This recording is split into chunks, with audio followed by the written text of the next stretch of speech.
আমরা সবাই মারা যাবো একদিন। তুমি মারা গেলে তো আমি মারা যাবো।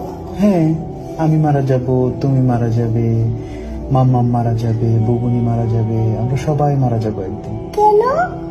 কারণ আমাদেরকে আল্লাহ দুনিয়াতে পাঠিয়েছেন ভালো কাজ করার জন্য।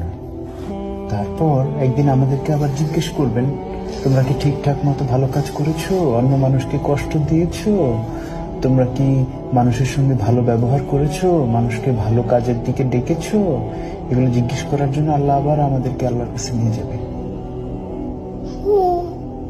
বুঝতে পেরেছো? আল্লাহ আমাদেরকে কি জন্য বানিয়েছে? কি জন্য? আমরা যেন ভালো কাজ করি, মানুষকে কষ্ট না দিই। আল্লাহ দেখা দেয় না, আল্লাহকে দেখা দেয় না। না, আল্লাহকে দেখা যায় না। আল্লাহ উই বলে, উই উপরে চলে গেছে।